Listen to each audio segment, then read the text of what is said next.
Bismillah, assalatu wassalamu ala rasulillah, alhamdulillah, wa subhanallah, hina tumsuna wa hina tusbihun, wa lahu alhamdu fi samawati wal ardi wa ashiyan wa hina tuzhirun, yukhruju al-hayya min al-mayyit wa yukhruju al-mayyita min al-hayy wa yuhyi al-arda ba'da mawtiha wa kadhalika tukhrajun.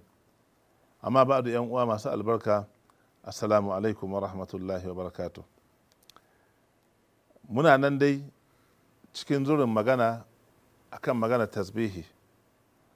Allah subhanahu wa ta'ala ya umarci annabin shi da yin tasbihi, wato kuma ya yawaita tasbihin sadda bukatun shi suka biya, sadda abin da ya kawo shi a wannan duniya ya tuke.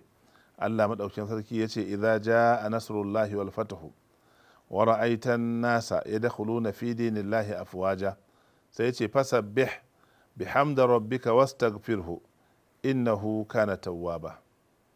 Ya kai annabi tsira da amincin Allah sabbata a gare shi, idan taimakon Allah ya zo da buɗe nashi, taimako ya zo an yi fatahu makka, sannan kuma wa ra'aitan nasa kaga mutane yadkhuluna fi dinillahi afwajan, suna shiga addinin Allah jama'a jama'a, wato shine amul food, shekarar nan da aka yi ta zuwa mutane a rabin kansu suna zuwa suna karɓar musulunci. Dama gurin ka kenan annabi, dama abin da aka aiko ka kenan, to sai ka gode ma Allah, bukata ta biya ce fasabbih bihamdi rabbika wastaghfirhu, ka rika tasbihi kuma kana gode ma Allah kana istighfari.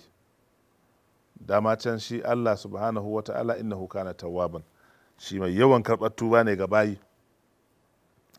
Uwar mumine ta ce lokacin da annabi sallallahu alaihi wasallama ya cika shekaru 60, kuma alamomi suka yi ta gwada masa cewa ƙarshen al'amura sun zo, to a wannan lokaci ne annabi sallallahu alaihi wasallama ya mai da hankali akan tasbihi, akan tahmidi, akan istighfari.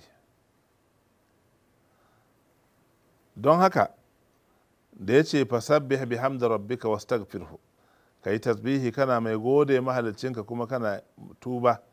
Ita kalmar tuban nan ta istighfari wani abu ne wanda yake wato ana yin shi ne ta'abbudan, istighfari ita wato kalma ce da ake amfani da ita saboda girmama Allah.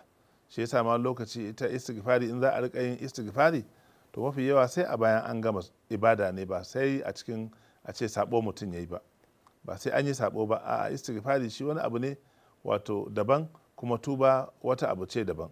Ita tuba ana aiwatar da ita ne idan mutum ya yi zunubi, ya zauna ya yi tunanin rukunanta, ya yi nadama, ya kuma hararo abin da wato ya yi a wajen Allah, ya ikirari da wannan laifi, ya nemi gafara Allah, ya kuma tuba.